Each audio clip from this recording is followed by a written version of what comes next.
Merci Luc, Madame la vice-présidente de la région Centre-Val de Loire, Monsieur le vice-président de la région Nouvelle-Aquitaine, cher Gérard, Monsieur le président de la HRK, cher Horsipler, Mesdames et Messieurs les présidentes et présidents d'université, chers collègues et amis, c'est, vous l'imaginez, pour moi un immense plaisir d'accueillir le colloque annuel de la conférence des présidents d'université, mais je voudrais vous dire que c'est également un véritable honneur pour toute l'université de Bourgogne et ses personnels et étudiants. Après Reims l'an passé, la CPU a souhaité nous rassembler à nouveau cette année sur un de ces formidables territoires viticoles qui font la renommée de notre pays.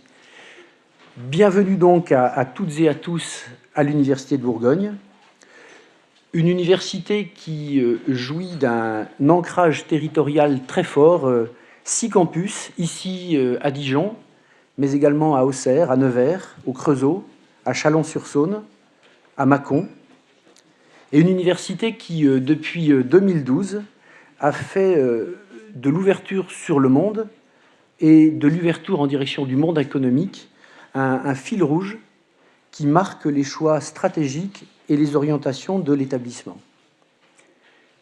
Bienvenue également à Dijon, capitale régionale, métropole riche d'histoire, reconnue à plusieurs titres par l'UNESCO, ouverte sur l'international, siège de la Cité internationale de la gastronomie.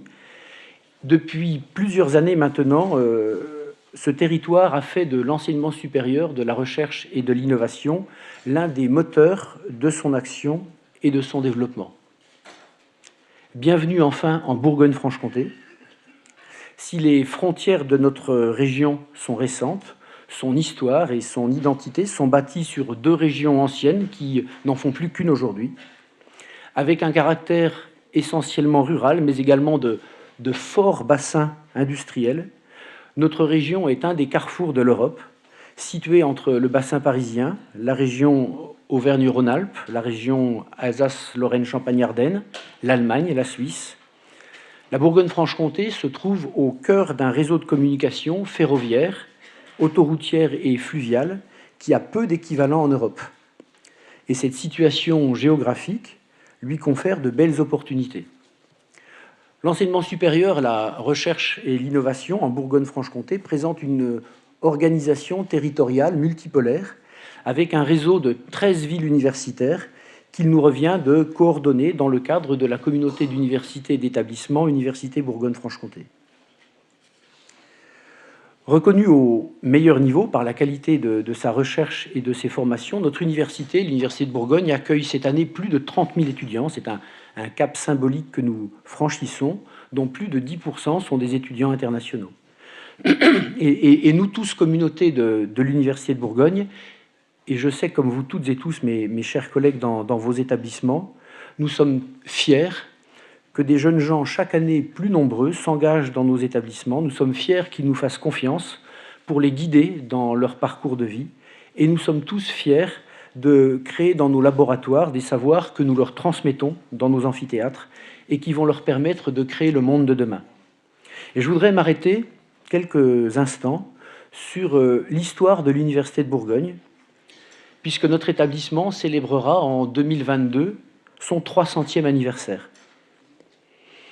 Si l'Université de Bourgogne n'est pas installée depuis son origine sur ce superbe campus Montmusard où nous avons le plaisir de vous accueillir aujourd'hui, c'est pourtant sur ce campus, c'est bien ici, qu'elle a connu son développement le plus récent. Et ce développement tient pour beaucoup à l'imagination et au génie d'un homme, le recteur Marcel Bouchard.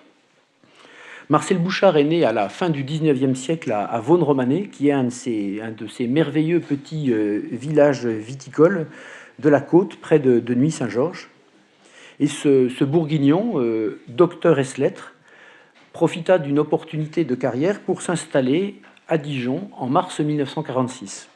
Et à ce moment-là, je pense que nul n'imaginait que Marcel Bouchard s'installait pour 22 ans, et nul n'imaginait combien il allait marquer l'histoire de l'université, de la ville et de la région. Dans sa biographie, il raconte comment prit naissance l'idée de doter la Bourgogne d'une université adaptée au formidable développement de l'enseignement supérieur et de la recherche, quand visionnaire, il anticipait dès l'après-guerre. Il entreprit donc de constituer ce qu'on appelait alors aux États-Unis un véritable campus, aux portes mêmes de la ville, sur un vaste terrain et en élevant des bâtiments d'une conception architecturale absolument unique. Et ainsi, après plus d'un siècle d'efforts, l'Université de Bourgogne voyait la naissance de sa 4e faculté, celle de médecine et pharmacie, et ce mouvement que le recteur Bouchard avait engagé n'allait plus s'interrompre pendant 20 ans. Marcel Bouchard fut véritablement consacré comme le nouveau fondateur de l'Université de Dijon.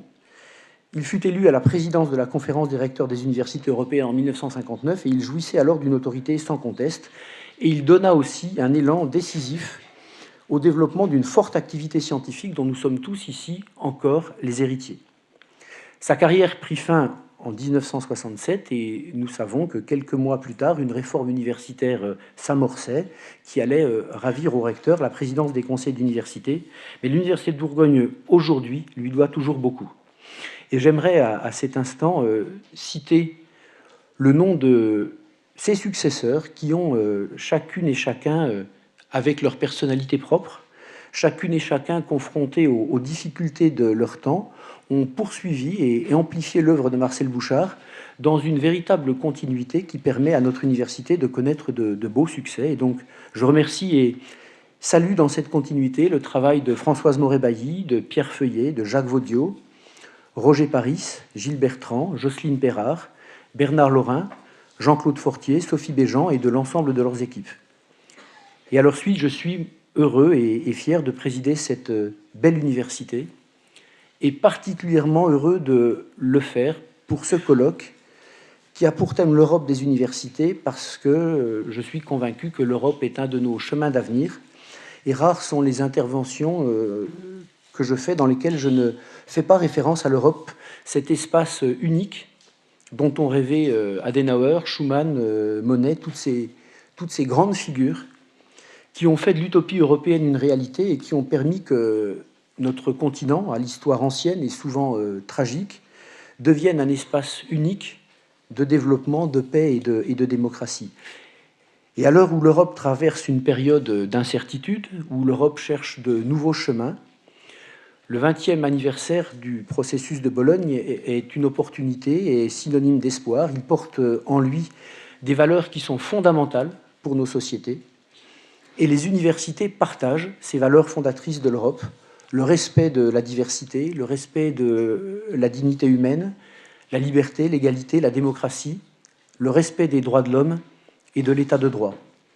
Ainsi, l'enseignement supérieur et la recherche, j'en suis convaincu, peuvent donner un nouvel élan à la construction européenne et les universités françaises y sont prêtes.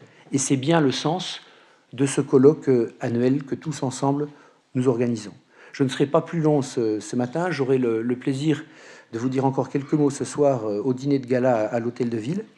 Et avant de passer la parole à mes deux collègues et amis, Karl Bonafous-Murat et Gilles Roussel, je voudrais vous souhaiter et nous souhaiter à tous un excellent colloque.